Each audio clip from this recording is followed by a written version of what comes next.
The Galactic Council chamber was a place of profound, ancient silence. It was a vast sphere of living crystal, floating in the dark void above the capital world of Axion. In this chamber, the voices of species a million years old decided the fate of galaxies. They operated on logic, on precedent, and on a crushing glacial patience. Today, however, the chamber was filled with a rare, agitated static. They were discussing the human problem. And for the first time in 10,000 years, the council was truly annoyed. High Mediator Varish, a being of pure, shimmering sound given form by a containment field, floated above the central podium. "The floor recognizes Speaker Telek of the Velisk Imperium," Varish chimed, his voice a series of harmonious, translated notes. A tall, reptilian creature rose from his delegation's pod. Telek was all sharp angles, obsidian scales, and cold, yellow eyes that blinked sideways. The Velisk were one of the Council's enforcer arms. They were logical, precise, and had no tolerance for disorder. "High Mediator, esteemed colleagues," Telek's voice was a dry, sibilant hiss. "We have debated this issue for 3 cycles. The data is conclusive. The species, humanity, is a destabilizing agent. They are chaotic. They are emotionally volatile. They are messy." He activated the central hologram. A series of images flashed in the air. A human freighter crew in a raucous bar brawl with 3 different species. A human colony ship settling on a world designated as borderline habitable by the Council, a world the Velisk themselves had deemed worthless. A human medical team, ignoring 5 direct quarantine orders to breach a plague zone on a primitive world, saving the native population but violating a dozen non-interference protocols. "They do not respect boundaries," Telek continued, his voice dripping with contempt. "They do not respect logic. They expand like a mold, guided by sentiment and impulse. They have been members of this compact for less than 100 of their years, and in that time they have caused more diplomatic incidents than the G-Hork migration, which, I remind you, lasted a millennium." He pointed a long, clawed finger at a single, small pod near the bottom of the sphere. It was the human delegation. It was occupied by one person. Ambassador Sarah Reed sat alone. She was an older woman, her gray hair pulled back in a simple bun. She wore a plain, dark blue diplomatic suit, a stark contrast to the shimmering robes and energy fields of the other delegates. She had been listening, her hands folded in her lap, her expression calm, almost placid. She looked less like an ambassador and more like a librarian waiting for a meeting to end. "Their expansion is unregulated," Telek hissed. "Their economy is a chaotic tangle of capitalism, a system based on greed and emotion rather than calculated resource allocation. They are, in short, children, and they are playing with technologies they are not mature enough to control. Therefore, the Velisk Imperium, with the support of the Tikari Technate and the Elders of Xylos, puts forth Resolution 734 Alpha. That the species humanity be designated a feral primitivist culture. That they be stripped of all galactic representation, all trade, and all rites of passage. That they be outlawed and confined to their origin system by an enforcer blockade until such time as they demonstrate true sentience. We vote for containment. We vote for quarantine." A murmur of assent rippled through the chamber. This was the human problem, and Telek had just offered a simple, elegant, and final human solution. The High Mediator chimed. "The vote is called. The resolution stands." One by one, the lights of the delegation pods changed. Green, green, green. The vote was overwhelming. Of the 300 member species, 298 voted in favor. 1 abstained. 1 voted against. "The resolution passes," Varish announced. "Ambassador Reed of Terra, you are no longer recognized by this council. Your species is hereby declared. Anathema, you have 1 solar cycle to vacate galactic council space. A quarantine fleet led by our Velisk colleagues will be dispatched to your system immediately. Do you have any final words?" All eyes, hundreds of them from faceted crystal to liquid pools, turned to the small human woman. They expected something, a plea, a shout of rage, a torrent of the very messy emotion they had just condemned. Ambassador Reed stood slowly. She adjusted her suit jacket. She walked to her pod's podium, the silence of the chamber now absolute, a heavy, expectant thing. She looked up at Telek, her gaze calm and steady. "High Mediator," she said, her voice clear without a tremor. "Speaker Telek, honored, former, colleagues," she took a quiet breath. "We understand." That was all, just 3 words. She did not argue, she did not plead, she did not weep, she simply understood. Telek's thin lips curled into what might have been a smile. "See," he hissed to his aide. The primitive can learn, faced with true logical consequence, their emotionality folds, they surrender. Ambassador Reed turned, and with a quiet dignity that was somehow more profound than any shout, she walked out of the Galactic Council chamber. Her footsteps, the soft, simple sound of leather on crystal, were the last sound anyone heard from an official human representative. As she boarded her small, unarmed diplomatic courier, her aide, a young man named Ben, was vibrating with rage. "Ambassador, we're just letting them. We're not going to fight. We're not going to even argue. They just outlawed our entire species." Sarah Reed sat in her command chair and strapped herself in. She looked at the great crystal sphere of the council station shrinking in the viewport. "They're a body of laws, Ben," she said, her voice still quiet, but now with an undertone of cold, hard steel. "They believe in rules. They believe in their own power. They believe the map they've drawn is the territory." "But we understand. That's all you said," Ben protested. "It was the truth," Sarah said, her eyes fixed on the stars.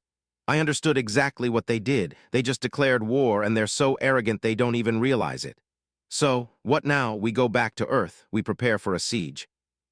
Ambassador Reed's face was unreadable.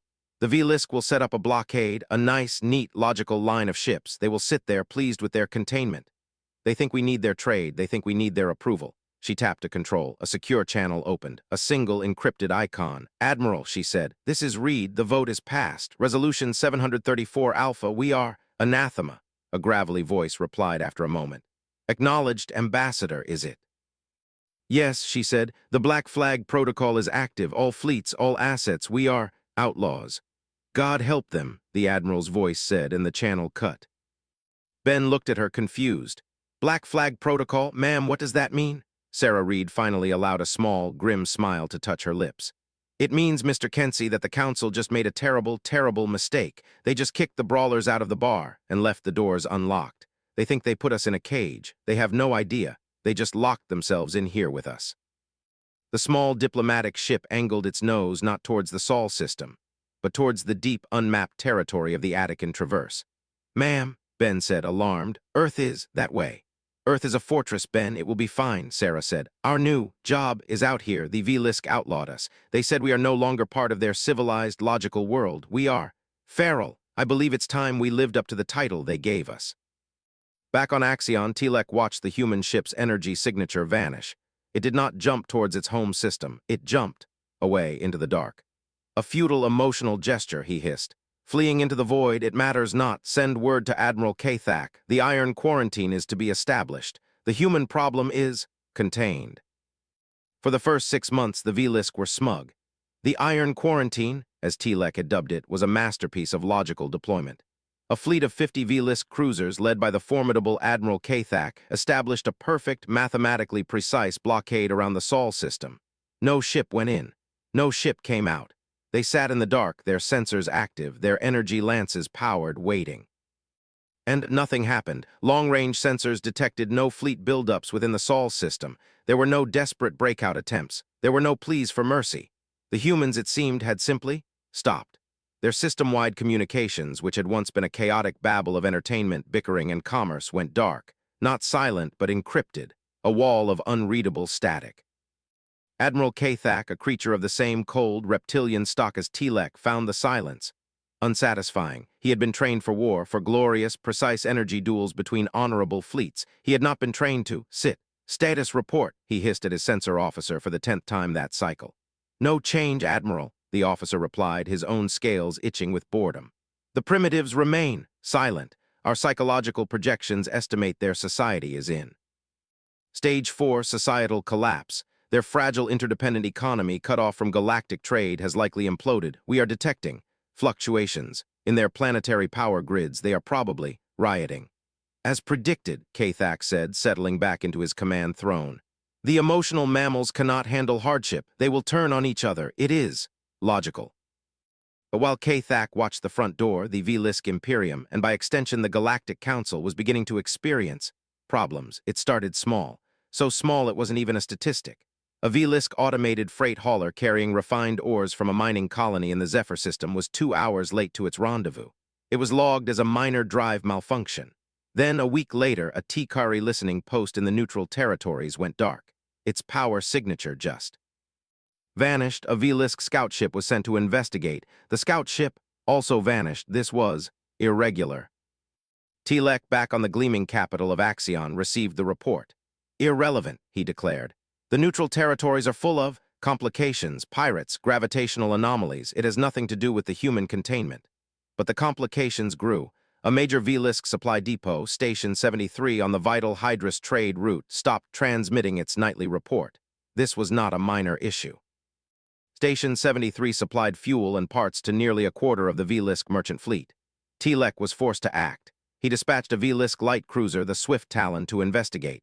Captain Emlar of the Swift Talon was nervous. He had read the reports of the missing scout ship. He arrived at the coordinates for Station 73 and found nothing. Are our sensors malfunctioning? Emlar demanded of his bridge crew. The station is not here. Sir, the sensor tech said, his voice trembling. The station is here. Its energy signature is gone. It's cold, no power, no life signs, nothing. Impossible, Emlar hissed. A station of that size, it has redundant fusion cores. It cannot go cold. He moved the Swift Talon closer. The station was there, a huge skeletal shape against the stars, dark and silent as a tomb. I see no hull breaches, Emlar observed. No signs of weapon fire. This is not an attack. Sir, I am detecting debris, small objects, but they are cold, unpowered, like wreckage. Send in a drone, full sensor sweep. The drone zipped into the station's main cargo bay, its lights cut through the blackness. The bay was empty. Emlar stared at the feed. Are the fuel cells, the container, the supplies? The drone moved deeper into the station's command center. The V-Lisk crew found nothing, no bodies, no signs of a struggle, just emptiness. The data cores, Emlar ordered. Scan the data cores. They are wiped, Captain, professionally, sliced with a human-style military decryption virus. It's a data wound. Nothing is left. A cold, alien dread, an emotion Emlar was unfamiliar with, began to crawl up his spine. The sensor tech said, the drone is picking up something. In the crew quarters, a heat signature. The drone sped down a dark corridor and into the main mess hall and found a life pod, one of the station's own life pods. It was sealed. It's full of the station's crew, sir, the sensor tech reported, baffled. 83 V-Lisk, all alive. Their vital signs are stable. They appear to be unconscious, a chemical agent. They gassed their own crew, left them here. Emlar was stunned. What kind of pirate? Captain, the tactical officer shrieked. Contacts all around us. They just appeared. On the tactical display, half a dozen ships materialized from the black. They were not sleek V-Lisk cruisers. They were angular, ugly, painted a flat radar-absorbing black. They had no energy signatures, no active shields. Their engines were. They're running, cold, the tactical officer screamed. They are venting heat through. Baffles they were, waiting for us, hiding in the station's sensor shadow. These were human ships, but they were not Terran Confederacy ships. On their hulls, painted in a dull, bloody red, was a new symbol. A stylized, shattered H, the mark of the anathema. Raise shields, charge lances, Emlar roared. But the human ships did not fire lances. They did not fire plasma. They fired metal. Massive, solid chunks of iron propelled by chemical and magnetic force slammed into the Swift Talon. The V-Lisk shields, designed to deflect energy, flared as they tried to stop the kinetic impacts, and failed. The shields were designed to stop energy. They were not designed to stop rocks. A solid, bus-sized penetrator rod tore through the Swift Talon's portside engine. The ship lurched, its perfect alignment broken. We're hit. The projectiles, they are barbaric. They are solid shot. This is not war, Emlar shrieked. This is piracy. And then the second volley came, but it was not more metal rods. It was torpedoes, but they did not explode. They hit, and they stuck. Massive drill-tipped cylinders burrowed into the Swift Talon's hull. Boarding, they are boarding us. The tactical officer wailed, a sound of pure, uncomprehending terror. The V-Lisk were warriors of the void. They fought ship to ship. They had not repelled a boarding action in 5,000 years. Their ships had no Marines. The last thing Captain Emlar saw was the reinforced door to his bridge exploding inwards. And standing in the smoke were two massive figures in black, scarred armor, their visors glowing red. They held not elegant energy pistols, but large, crude, chemical propellant shotguns. The feed from the Swift Talon went dark. Back on Axion, Telek watched the final, garbled report. He watched the last terrifying image of the human outlaws storming the bridge.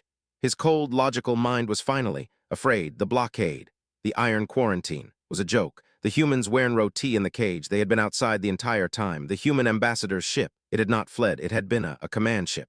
They are outlaws, Telek whispered, the word suddenly tasting like ash. We named them, we. We created them.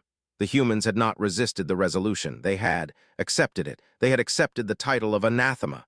And they were now behaving exactly as an outlaw species with no rules, no honor, and no fear of council law should behave. The human problem was not contained. It had just been unleashed.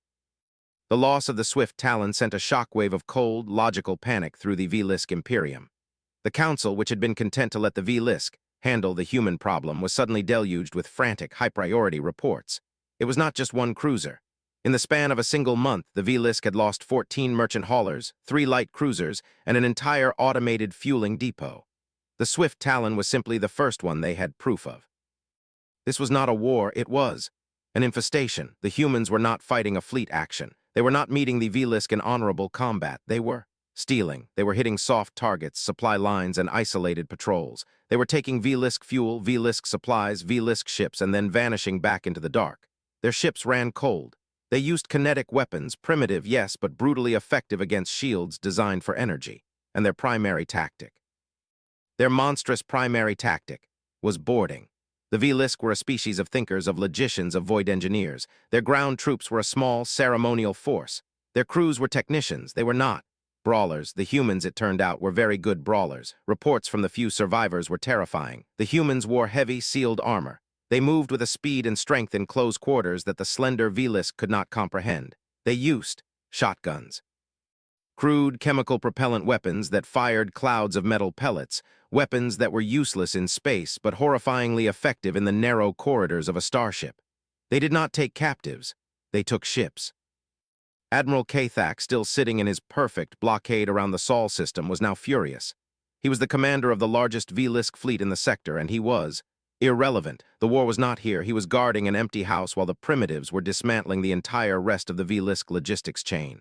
They are cowards, Kathak roared in his chambers. They refuse to face me. They nibble at our edges like rodents. He finally received the one order he had been dreading, an order from Telek himself. You are to leave the quarantine, the order read. The Iron Quarantine is a failure. Your fleet is to hunt down and destroy the human pirate fleet. They are led by the former ambassador, Sarah Reed. Her flagship was a diplomatic courier. It is now designated Anathema Prime. Find it, eradicate it. This chaos must end. Kathak was relieved, finally, a real mission. He left a token force of destroyers to watch Sol, a formality at this point, and took his main battle fleet, 40 cruisers strong, on the hunt. He followed the trail of breadcrumbs, a missing freighter here, a silent listening post there. The humans were moving fast, and they were sloppy, he thought. They were leaving a trail. He tracked them to a dense nebula in the Orion Spur, a classic pirate's haven. They are hiding in the interference, Kathak hissed, pleased. A simple, logical tactic. They think the nebula will blind my superior sensors. They are wrong. He plunged his fleet into the swirling, multicolored clouds of gas. Full sensor sweep, active scans, I want that courier. On the bridge of the Black Hand, a captured Vlisk cruiser, Captain Jace Wrecker Russa, watched his own passive sensor display. The Black Hand was dark, it was cold. It was rigged for shadow running, its Vlisk systems jury-rigged with human ingenuity. He's in, Admiral, Jace whispered into his comm. Kathak took the bait, the whole fleet, they're all in the soup. In a different part of the nebula, on the bridge of her small, refitted courier, Admiral Sarah Reed, she had long since traded her diplomatic suit for a fleet admiral's uniform, looked at her tactical map. It was a three-dimensional model of the nebula, populated by dozens of icons, 40 red icons, Kathak's fleet, and nearly 100 blue icons. These were not dreadnoughts, they were the stolen ships. The freighters, the light cruisers, the swift Talon itself, now rechristened the Vindication. This was the Black Flag fleet, a pirate armada crewed by humans who had been outlawed. He thinks we're sloppy, Sarah said, her voice calm. He thinks this is a trail. He doesn't realize it's a funnel. She looked at her tactical officer. He's running active scans. He's blind to us. He's screaming into the dark, and we're just listening. Are all our guests in place? Aye, Admiral, the officer replied. The mines are set. The freighters are in position. The combat crews are ready. Kathak's fleet moved deeper. Admiral, his sensor officer called out. Aye. I have them, multiple contacts, dead ahead. It's a convoy, human freighters, 10 of them there. They're running, Kathak's yellow eyes gleamed. The cowards, they are, fleeing all ships, full pursuit, they will not escape. His 40 cruisers surged forward, their engines flaring bright, eager for the kill. They burst through a dense cloud of hydrogen and into a trap. The fleeing freighters were not fleeing, they were waiting. And they were empty, they were automated, set on a simple course, and the space between Kathak and the freighters was full. "Admiral," the sensor tech shrieked. "Mines, kinetic mines, proximity charges there. They're everywhere." It was not a minefield, it was an ambush. The freighters exploded, but they were not loaded with fuel. They were loaded with scrap metal. They were massive, ship-sized fragmentation bombs. Kathak's fleet, moving at full pursuit speed, flew directly into a cloud of shrapnel, millions of pieces of high-velocity metal, from baseball-sized chunks to entire engine blocks. The V-Lisk shields flared, overloaded, and died. The shrapnel shredded the V-Lisk ships. Hulls were punctured. Sensor arrays were sheared off. Engines were slagged. It was not a battle. It was a slaughter. "Damage!" Kathak roared, his own ship lurching as a piece of a human engine block tore through his portside armor. "Report." The fleet is crippled, Admiral," his officer wailed. "Shields are gone. We are. And now," Admiral Reed's voice said, her voice broadcast on an open, all-ships channel, "they're just prey." Out of the nebula, the Black Flag fleet emerged. The Vindication, the Black Hand, a dozen other captured, repainted, and rearmed ships. They ran cold and dark, their kinetic launchers already loaded, but they did not fire, not at first. They launched. "Boarding torpedoes," Kathak's tactical officer shrieked, recognizing the signature. They are launching boarding parties at the entire fleet." This was the human tactic perfected. They did not destroy ships. It was inefficient. It was a waste of resources. They stole them. Kathak watched in horror as his crippled, shieldless cruisers were swarmed. He saw human boarding torpedoes painted with grinning shark mouths and crude human symbols slam into the hulls of his ships. "Repel boarders," he screamed. Fight them in the—" He stopped. His crew, his technicians, they were cowering. They had no weapons. They had no training. They were logicians. A message appeared on his main view screen. It was from Admiral Reed. Her calm, elderly face looked at him, not with hate, but with a kind of pity. "Admiral Kathak," she said, "your ships are lost, your crews are inefficient, but we are not monsters. We are just outlaws. Surrender, and your crews will be placed in their life pods. We will collect them. They will be returned unharmed at a later date. But your ships belong to us now. You have 1 minute to comply, or we will be forced to clear the decks ourselves." Kathak looked at his tactical display. It was a sea of blue icons. His red icons were gone, covered, boarded. This was illogical. He had the superior fleet, the superior technology, the superior doctrine, and he had been defeated by shrapnel and brawlers. He had been trained for a war of energy. The humans, they were fighting a war of attrition, of theft. His long reptilian body slumped. He had lost. We comply," he hissed, the words feeling like acid. "A logical choice, Admiral," Sarah Reed said, and her image winked out. The Battle of the Orion Nebula was over. It was not a battle. It was the greatest act of piracy in galactic history, and the V-Lisk Imperium had just in the space of an hour lost its entire home defense fleet. The human problem was no longer a problem. It was a crisis, and it was a crisis that the Council had created. The news of Admiral Kathak's defeat and the liberation of 40 V-Lisk frontline cruisers did not just shake the Galactic Council, it shattered its foundations. The V-Lisk Imperium was, for all practical purposes, defanged. Its main fleet was gone, stolen, and its logistics chain was in ruins. And the humans were now stronger. They had not built a fleet. They had harvested one. Tilek, the V-Lisk speaker, was in disgrace. His logical solution had created a monster. He stood before the High Mediator, his obsidian scales now a dull, sickly gray. He was not the only one. The Tikari Technate and the Elders of Xylos, who had supported his resolution, were also suffering. The human anathema fleet, now numbering over 100 captured capital ships, was not just targeting the V-Lisk. They were targeting everyone who had voted green. They were, as Ambassador Reed had promised, outlaws. They obeyed no laws. They respected no borders. They were a plague of ghosts, hitting supply depots, capturing freighters, and vanishing into the unmapped void, their ships running cold and dark. The Council's economy, built on predictable, safe trade routes, ground to a halt. No one would ship cargo for fear of the Black Flag fleet. Insurance rates, a chaotic human concept, skyrocketed. The Council was, in a word, paralyzed. "This cannot continue," Tilek hissed in the main chamber. His voice was no longer smug. It was raw with desperation. We must negotiate." "Negotiate," chimed a delegate from a species that had abstained. "With outlaws. With feral primitives. That was your designation, Speaker Tilek. How do you negotiate with a plague?" "We must find them," Tilek declared. We must find their base. They must have a base, a home. We will find it and we will eradicate it. We will strike at their heart. This was a new and deeply un-V-Lisk idea. It was emotional, it was vengeful, but the council was desperate. They pooled their remaining resources, forming a retribution fleet of 200 ships from a dozen different species, all united by their fear of the human shadows. And Tilek, in a move of pure desperation, put himself in command. He would not be logical, he would be human, he would hunt. They hunted for months. They followed every rumor, every cold energy signature, and finally, they found it. A single encrypted signal broadcast by what they believed was a human error. A mistake. It led them to a barren, unnamed solar system in the Serpent's Coil, a single dead, ice-locked planet. This is it, Tilek hissed, his yellow eyes burning. Sensors show massive power readings beneath the ice. A hidden base. They are here. His retribution fleet, the last, best hope of the Council, arranged itself in a perfect, vengeful sphere around the dead planet. This infestation ends now, Tilek broadcast, his voice shaking with rage. This is High Speaker Tilek. Surrender, Sarah Reed. Surrender or we will. Boyle, this planet, we will scour you from the universe. There was silence, and then a single calm voice came over the comms. Admiral Sarah Reed. Speaker Tilek, she said. Her voice was sad. You came all this way. You brought everyone. You really don't understand, do you? We understand enough, Tilek shrieked. We understand that you are vermin and we are the exterminators. Fire all ships, fire. No, Sarah Reed's voice said. I'm so sorry. Sorry, Tilek began, and then his sensor officer's mind broke. Speaker, the officer's mental scream blasted the bridge. The ships THE, the Black Flag Fleet, they are, THEYR, behind US. It was the oldest trick in the book, a trick so simple, so human, that the combined logical minds of the Council had never once considered it. The signal was a lure, the base was a beacon. Tilek had gathered the entire Council fleet.